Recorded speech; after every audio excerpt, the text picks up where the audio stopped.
नमस्कार, मैं हूं संजय शर्मा। आप देख रहे हैं 4 PM न्यूज नेटवर्क। आज मैं आपको नेताओं की वो कहानी बताऊंगा कि आपको हंसते हंसते बुरा हाल हो जाएगा। कुछ दिन पहले आपने केंद्रीय मंत्री अनुराग ठाकुर का वो वीडियो देखा होगा जो कोई बड़ा वायरल हुआ रहा था। इसमें वो स्कूली बच्चों से पूछ रहे थे कि सबसे पहले अंतरिक्ष यात्री कौन था, पहला अंतरिक्ष यात्री कौन था। उनके सवाल से बच्चे सोच में पड़ गए। कोई नील आर्मस्ट्रांग का नाम लेने लगा तो कोई बच्चा किसी और का। इसका जवाब सही जानने के लिए बच्चों ने जब मंत्री जी की तरफ देखा तो मंत्री जी ने जो नाम लिया वो विज्ञान पढ़ने वाले किसी छात्र ने सोचा नहीं था। अनुराग ठाकुर ने कहा कि मुझे तो लगता है कि भगवान हनुमान जी ही पहले अंतरिक्ष यात्री थे। जी हाँ, ये सच में हुआ। आपको यकीन हो तो पहले इस वायरल क्लिप को देखिए, फिर मैं आपसे बात करूंगा। अंतरिक्ष में यात्रा करने वाला पहला कौन था?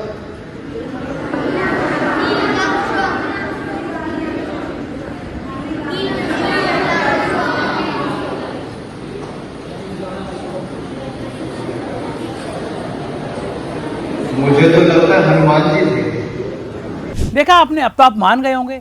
ये आजकल के बच्चों को जो नई तरह की शिक्षा दी जा रही है, मंत्री जी के जवाब को सुनकर अपनी कब्र में लेटे सोवियत पायलट यूरी गागरिन की आत्मा भी एक बार फिर से तड़प उठी होगी, जो 1961 में पृथ्वी की परिक्रमा पूरी कर आए थे। लेकिन बच्चों को साइंस पढ़ाने की जगह अनुराग ठाकुर मैथोलॉजी क्यों पढ़ा रहे हैं? क्या बच्चे अब साइंस की जगह मैथोलॉजी पढ़ने लगे हैं? क्या अनुराग ठाकुर इन बच्चों को साइंस और मैथोलॉजी के सवाल में उलझा देना चाहते हैं? बस यही ज्ञान अनुराग ठाकुर विदेशी और अंग्रेजी स्कूल में पढ़ने वाले अपने बच्चों को भी बांटते हैं क्या? आप सोचिए, बांटते होंगे। दोस्तों, अनुराग ठाकुर इस सरकार के अकेले मंत्री नहीं रहे हैं जो ऐसा ज्ञान दे रहे हैं। इस सरकार के तो प्रधानमंत्री तक नाले की गैस से चाय बनाने की तकनीक भारत को बता चुके हैं। बस ये तकनीक भारत से बाहर नहीं जानी चाहिए। देखा जाए तो इस तरह के साइंस को शर्मिंदा करने वाले बयानों के पीछे एक पैटर्न सा बन गया है। लेकिन बड़ा सवाल यह है कि क्यों, आखिर क्यों इस तरह का ज्ञान हमें परोसा जा रहा है? क्या इसके पीछे सरकार की कोई पॉलिटिक्स है जिसे हम हंसी में उड़ा रहे हैं? इसको लेकर इस वीडियो में विस्तार से चर्चा करेंगे, तो अंत तक बने रहिएगा हमारे साथ। सारी दुनिया में पौराणिक कथाएं कल्पनाओं की उड़ानों से भरी होती हैं। बचपन में जब हम दादा दादी या नाना नानी से उनके किस्से सुनते थे तो उसमें खो जाते थे और हमारी एक मेमोरी में वो हमेशा के लिए हमारे साथ रह जाते थे।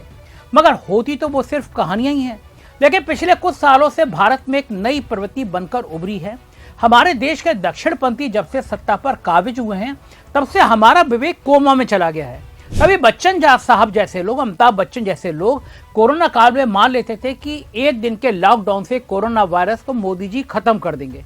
ये बात हम ऐसे ही नहीं कह रहे हैं। इसके पीछे के तारों को आप जोड़ेंगे तो आप पाएंगे कि दक्षिणपंथी सत्ताधारी पौराणिक कथाओं को इस तरह पेश करने लगे हैं मानो वही सच है। सार्वजनिक मंचों से ऐसे दावों की शुरुआत प्रधानमंत्री नरेंद्र मोदी द्वारा डॉक्टरों और देश को यह याद दिलाने के साथ हुई कि प्राचीन भारत में प्लास्टिक सर्जन रहे होंगे, तभी हाथी के बच्चे का सिर भगवान गणेश को लगाया गया होगा। दोस्तों, ये शब्द एंटायर पॉलिटिक्स साइंस में मास्टर करने वाले हमारे प्रधानमंत्री मोदी जी की जबान से निकले थे। उन्होंने भरी सभा में कहा था कि मैं किसी की भावनाओं को आहत नहीं करना चाहता, लेकिन जब मैंने ये चिकित्सीय दृष्टिकोण से समझने का प्रयास किया तो मैं इस नतीजे पर पहुंचा कि आज की तारीख में भी ऐसा करना असंभव है। दोस्तों, मजे की बात तो यह है कि इस तरह का ज्ञान सिर्फ हमारे भारत में नहीं बांटा जाता। अपने प्रिय पड़ोसी मुल्क से भी इस तरह के नगीने निकलते रहते हैं। पाकिस्तान में एक बार जिया उल हक के शासनकाल में ये बात सामने आई थी कि जिन्नात कभी ना खत्म होने वाली ऊर्जा के स्रोत हो सकते हैं। यहाँ तक कि विज्ञान कांग्रेस के सम्मेलनों तक में इस पर गंभीरता से चर्चा की गई थी। जिन्नातों पर आधारित दूरसंचार नेटवर्क का विचार भी प्रस्तुत किया गया था। यह भी कहा गया था कि जिन्नों की शक्ति का उपयोग रडारों को चकमा दे सकने वाली मिसाइलें बनाने के लिए किया जा सकता है। शोध के एक नए क्षेत्र जिन्न रसायन का जन्म भी जिया के कार्यकाल में हुआ, जिसके बारे में यह कहा गया कि उसके और विकास की गुंजाइश थी। 1970 के दशक में पाकिस्तान परमाणु ऊर्जा आयोग के एक निदेशक ने यह प्रस्ताव प्रस्तुत किया कि पेट्रोल, डीजल और परमाणु ईंधन की जगह जिन्नों की ऊर्जा का इस्तेमाल किया जा सकता है। उम्मीद की जानी चाहिए कि पाकिस्तान में पौराणिक कथाओं पर आधारित ऐसी कल्पनाओं पर अमल नहीं हो रहा होगा। जरा सोचिए, ये कहानियां हमारे छोर से देखने पर कितनी जेहालत वाली, कितनी बेवकूफ़ी भरी लगती है। तो क्या इसका मतलब ये समझे कि जिन पर हम भरोसा करते हैं वो दूसरी छोर पर वैसी ही लगती होंगी? हमें ये बात आज इसलिए याद करनी पड़ रही है क्योंकि हाल ही में 2 शीर्ष भाजपा नेताओं ने अंतरिक्ष यात्रा के बारे में ज्ञान देते हुए सुनाया है हमको। एक अनुराग ठाकुर के बारे में तो हम आपको बता चुके हैं। दूसरे हैं केंद्रीय कृषि मंत्री शिवराज सिंह चौहान, जिन्होंने बयान दिया कि राइट ब्रदर्स द्वारा हवाई जहाज का आविष्कार करने के बहुत पहले पुष्पक विमान मार्केट में आ गया था। क्या बात है।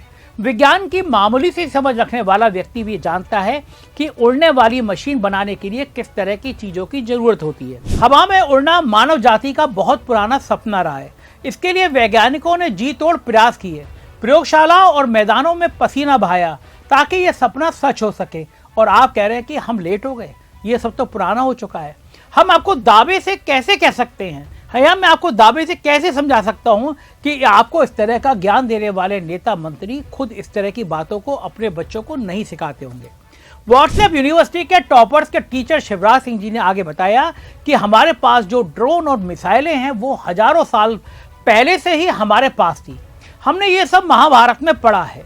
अतीत की महान उपलब्धियों के एक से एक बढ़कर एक दावे करने वाली प्रतियोगिता सी चल रही है। प्रतियोगिता में दावेदारों की लिस्ट में प्रधानमंत्री नरेंद्र मोदी, योगी आदित्यनाथ, अनुराग ठाकुर, डॉक्टर हर्षवर्धन, विप्लव कुमार देव, विजय रूपानी, हेमंत सोरेन, संबित पात्रा जैसे तमाम नाम शामिल हैं।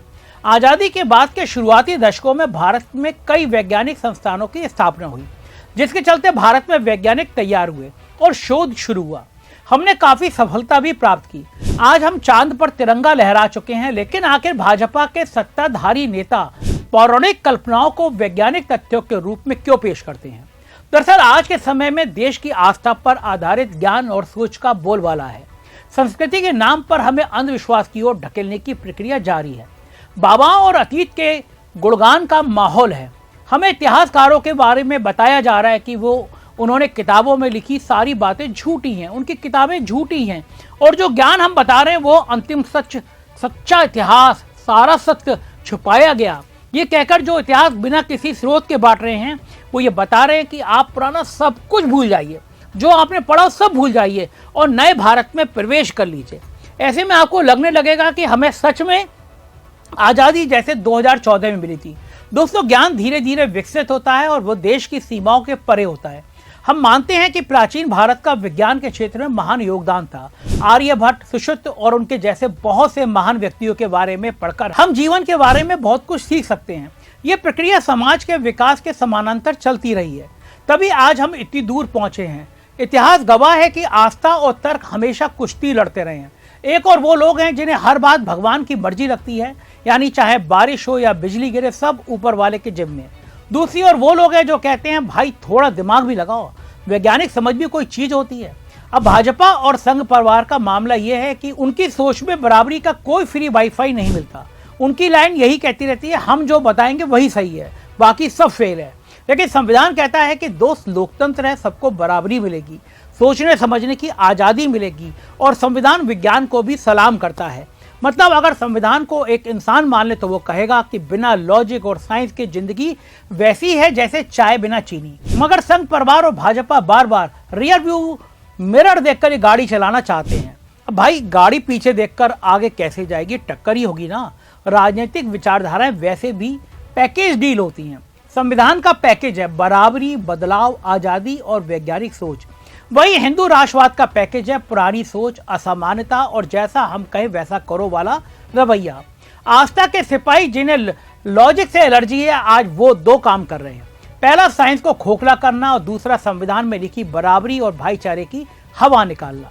यानी देश को आगे ले जाने की जगह वो हमें उल्टे टाइम मशीन में ठूस कर पीछे भेजना चाहते हैं। अब आप कौन सा रास्ता चुनना चाहते हैं ये मैं आपके ऊपर छोड़ता हूं। इसको लेकर आपकी राय क्या है मैं जानना चाहता हूं। कमेंट करिएगा, चैनल को सब्सक्राइब और ज्वाइन करिएगा। अपना प्यार बनाए रखिएगा। बहुत बहुत शुक्रिया। Thank you.